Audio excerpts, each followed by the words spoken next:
Good morning. We are extremely pleased that you are here. It is good to come together for the purpose of co-creating. Do you agree?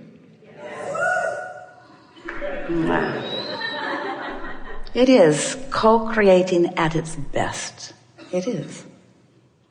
You come with some clear intent about what you are wanting to give and receive. You are appreciating the contrast that helps you to discern that. We'll see about that. Well, it is nice to have new, fresh desires, isn't it? It feels good to feel something hatch within you that was not there before. Something that is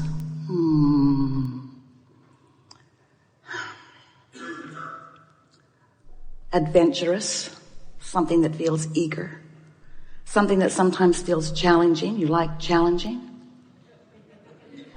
Not so much. Well, don't you like to be called into focus? Don't you love the power of your being? Doesn't it feel good to you when clarity descends? And doesn't contrast sometimes cause that to happen? And doesn't a sort of challenge sometimes cause that to happen? Don't you focus better when there is a reason to focus better? And wouldn't you rather be challenged and focused than limp and diffused? Don't you like the feeling of clarity pouring through you? And do you realize that that feeling of clarity pouring through you is the attention of source energy that you have summoned through the power of your focus? So how do you go about deliberately summoning non-physical energy through the power of your focus? Well, you can get yourself in a bind. Don't you like that feeling of source pouring through you? And do you realize that you can conjure that? Not the best word. You can summon that. You can facilitate that. You can accomplish that in a couple of different ways. One way is you can get yourself in a jam. Esther always has said to us, I shine in a crisis. And we say that's because the crisis makes you focus. But you don't have to wait until there is a crisis before you focus. You have the ability to focus under the best of conditions. And we're going to call that getting out ahead of your creations.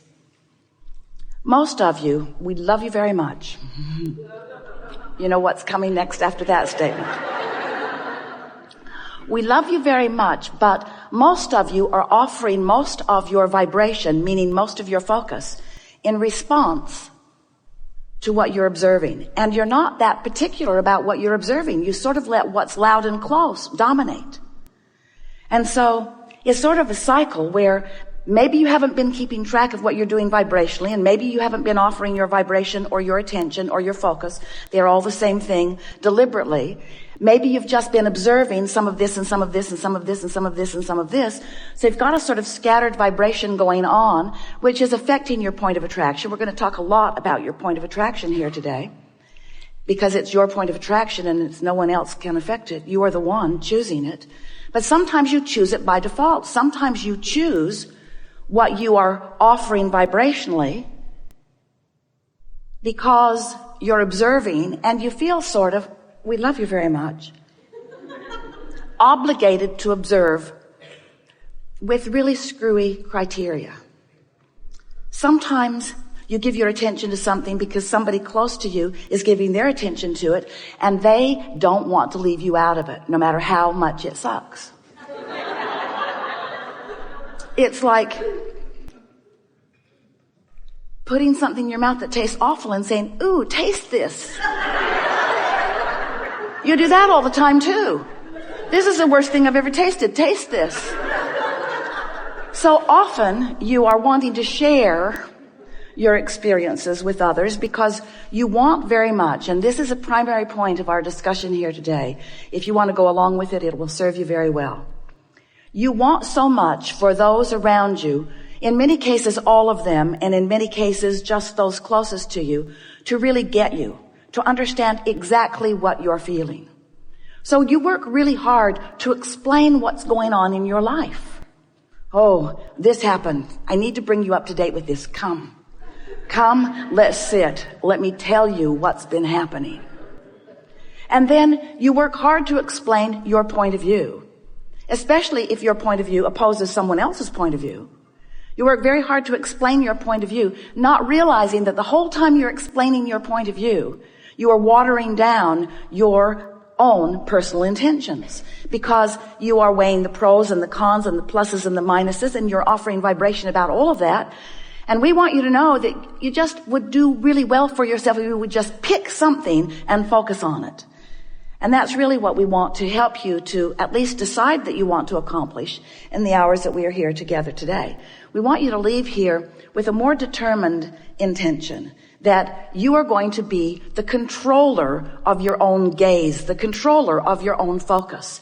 Because when you discover that you can be the one who controls what you look at, what you talk about, what you think about, then you will discover that you can control your vibrational output. And that matters a lot, because your vibrational output is being responded to constantly by the powerful law of attraction. Law of attraction says that which is likened to itself is drawn. So when you're offering a vibration, maybe you watched a television program, maybe your friend called you, maybe you observed something, maybe you dug something up in a past memory. It doesn't matter what is causing you to focus upon it, but when you focus upon it, you have an active vibration going on. And if you keep it up, that active vibration will become stronger and stronger and stronger. Law of attraction says it must be that way. So as that vibration gets stronger and your point of attraction gets stronger, then it's easier for you to keep focusing upon it. Or if it's something you don't want, it would be right to say it's harder for you not to focus upon it. Your point of attraction gets a lot of momentum going. So when we say you want to get out ahead of what is and out ahead of manifestation, what we mean is you want to find a nice neutral zone. Meditation will provide it for you. Or taking a walk sometimes, beautiful music, making love, doing something that distracts you from things that may have been bothering you. And as you bring yourself into vibrational alignment, by your distracting yourself from things that take you out of vibrational alignment, then what happens is you begin to allow this momentum of vibration, and it will precede you, because everything that you live is preceded by a vibrational wave. It's a current. It's a flow. It can be a blast. In other words, when you get that vibration out ahead of you, it's like having the concierge of all concierges out there ahead of you, the personal assistant of all personal assistants out there ahead of you, paving your way, making the roads ready for you. And most important, not only is preparation for where you're going all smoothed out, we're not kidding you about that, not even one little bit, but the most important factor is you're tuned into the frequency that makes you know how to follow the path. Because there are endless paths. There are lots of ways to get to where you want to be. And sometimes you want to take the longer, more adventurous route because you're still wanting to collect more data. You're still wanting to be clearer about what it is you want. But we want you to leave here today with no question in your mind that you create your own reality. Seth said it first. You create your own reality. And Jerry said, how is that so? I like to believe that I create my own reality and that they do and that they do. But how is it that we create our own reality when we're all mixed up with one another? How do I create my own reality? He asked it again and again and again, and we've been answering it ever since his first query back there in 1985. You create your own reality because you think and you focus and you vibrate, and law of attraction responds to the vibration, and that is the reality that surrounds you. In the early days, we offered an example to Esther. It was in one or two of the books, where if you could imagine a light board with all of these little lights on it, little LED lights, a board maybe as big as this stage, and the lights are all unlighted, but they're all over the stage, ready to be lighted. And then you represent one of those lights. You are one of those lights in a sea of, in this case, billions on your planet, if we're only talking about humans. and more than we can count if we're talking about thought, if we're talking about who you really are, if we're talking about potential vibrational frequencies. So you somehow, some way, find a reason to focus on something. And when you do, in that moment, in that powerful moment, when you focus upon whatever it is you're focusing upon, past, present, future, a memory, something you want, something you're observing, your light lights up. Boom. It's bright.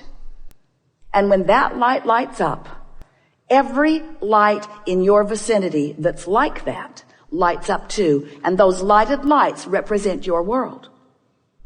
So, if you're afraid of something, you light up. And if someone has the ability to deliver to you the very thing that you're afraid of, they light up too. If you want something, you light up. And if there's anybody in your vicinity that has the ability to deliver that which you want, they light up too. We're not kidding you about this. We're wanting to give you a visual, reasonable understanding that you are moving through life and you are offering a signal. And that signal is being matched all day, every day.